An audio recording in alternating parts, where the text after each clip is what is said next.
Turkish Airlines presents Business Africa.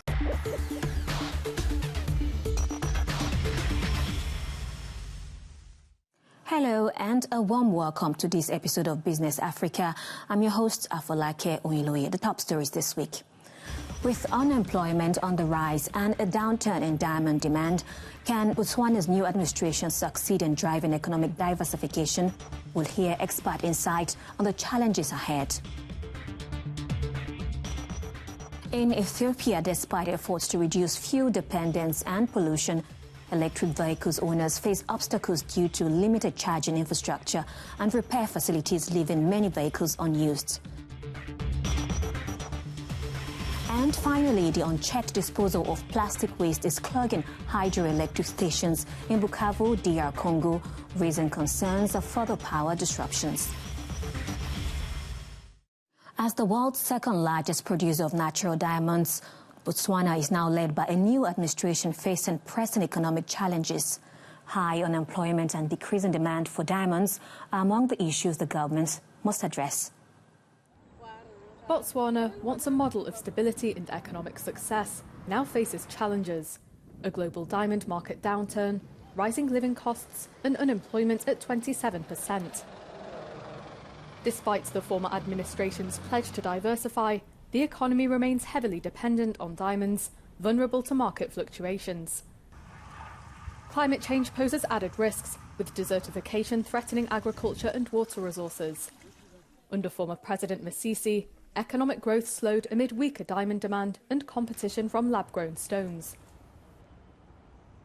While diamonds account for 25% of GDP and 80% of exports, unemployment and inequality have worsened, impacting youth particularly. Last year, De Beers conceded a larger share of Botswana's diamond production to the government. With the new administration, expectations are high. Will it pursue further concessions from De Beers or take new approaches to diversify the economy, boost youth employment and address inequality? The choices could reshape Botswana's future. Joining us today is Marisa Lorenzo, a political and economic risk analyst. Hello, Marisa. Thanks for joining us on the show. Hello. Now, with this new government, will there be more assertive negotiations with De Beers and other stakeholders? Duma Boko, when he was the leader of the Umbrella for Democratic Change, of course, he's now president. He actually criticized former President Masisi's approach and the BDP's approach to the Botswana negotiations. He said that the Masisi administration was actually undermining the country's economy. It was undermining the country's deals that were already in place. So based on what he said when the UDC was still in opposition, it seems that he's not going to take that same hard line towards De Beers, towards the diamond mining sector or towards the mining sector more generally. This, of course, is not guaranteed. You know, it's quite common for parties to come into power for the first time to keep a policy stance that maybe they had when they were in the opposition, and then maybe 1 to 2 years later turn towards more populist measures, which is something that President Masisi had done throughout his term. But for now, it seems that we're not going to see that same hardline approach, and we're actually going to see a lot more calm when it comes to these kinds of negotiations, at least for now.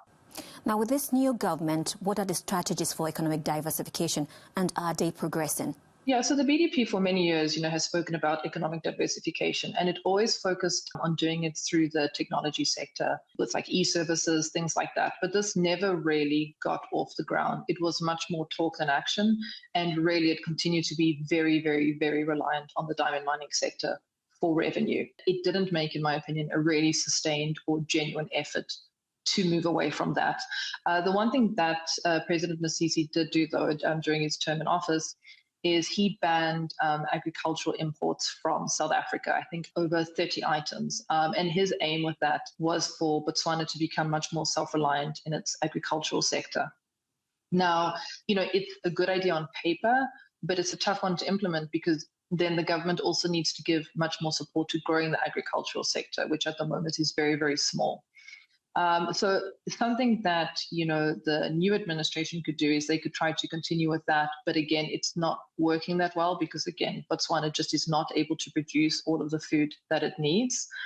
I don't think that the BDP has left much in the way to follow in terms of economic diversification. And I think that the new administration is going to have to come up with a plan by themselves and really drive genuine change.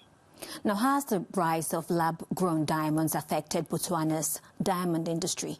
So there's several reasons why, there's been a downturn in the diamond sector. The first one is, of course, the sanctions against Russian diamonds, and Russia has quite a big presence across the globe in diamond mining. And those sanctions have been continuing since the outbreak of the Russia-Ukraine conflict in early 2022. Then there's lab-grown diamonds as well, as you mentioned. They are cheaper, they are preferred by many US jewelers as well. That's really impacting the natural diamond market. And then there's also been a drop-off in demand for diamonds from China, which is actually much more interested in gold than diamonds. So all of these factors have come around, and they have, of course, deeply impacted Botswana because its economy is so reliant on the revenues from diamond mining.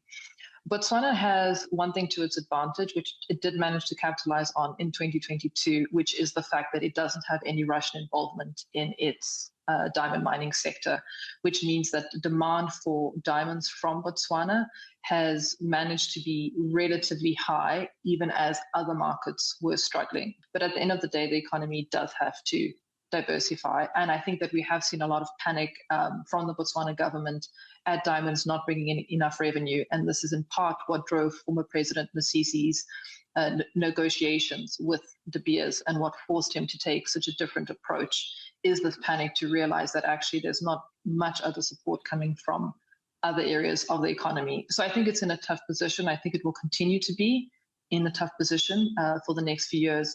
And hopefully the new administration can put in place policies that it can actually take forward and implement to begin to diversify the economy. Marisa, thank you so much for those insights. Great. Well, thank you. As Ethiopia advances its shift towards electric vehicles to cut fuel costs and reduce pollution, the rollout faces hurdles. Limited infrastructure, a shortage of spare parts and a lack of technical support are creating barriers for vehicle owners.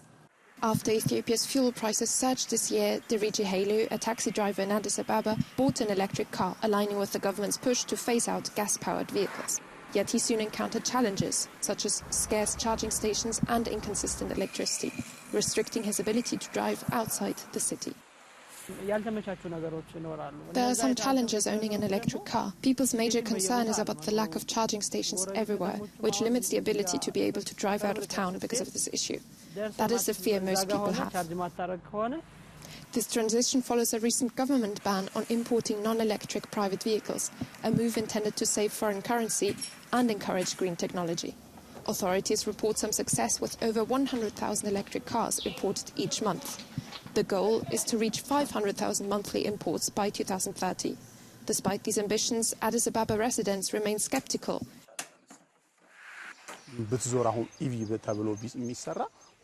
If you look around now, there may be only 2 or 3 garages in Ethiopia that can fix new energy vehicles, which is very inconvenient. Many consumers lack awareness of how to care for such vehicles. Many EVs sit idle, awaiting parts from China. Transport Minister is optimistic, outlining plans for public charging stations and a local EV battery manufacturing plant. However, with only a small fraction of Ethiopia's 1.2 million vehicles being electric, many are still choosing gasoline-powered cars.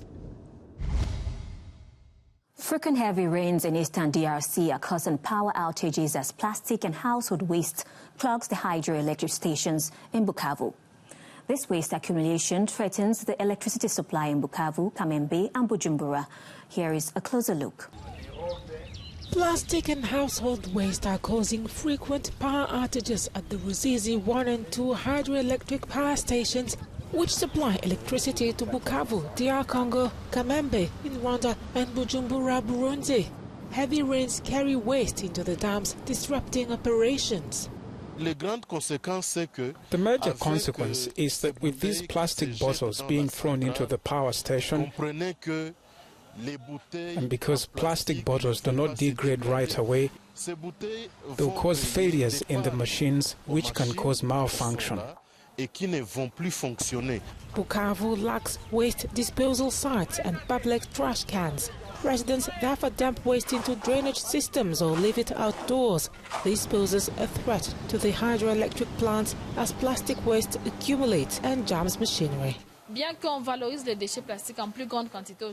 we are recycling and valorizing plastic waste in greater quantities today, those who throw away plastic waste continue to do so, which is why we are now getting more involved in awareness campaigns to see if we can reduce the amount of waste collected at the lake. Plastico is negotiating a franchise contract with a company to industrialize the sector and be able to process over 10 tons of plastic waste a month. We're considering installing what is called a floating dam, which will hold back waste a bit further upstream, away from our reservoir lake here at the dam. The Democratic Republic of Congo's electricity utility SNEL fears that the situation will worsen at the Ruzizi 1 and 2 stations if the residents of Bukavu do not manage their waste responsibly in all its forms, leading to malfunction in the machinery. That brings us to the end of this edition of Business Africa. Thank you for watching. For more in-depth business stories and the latest updates, stay tuned to Africanews and visit us at africanews.com.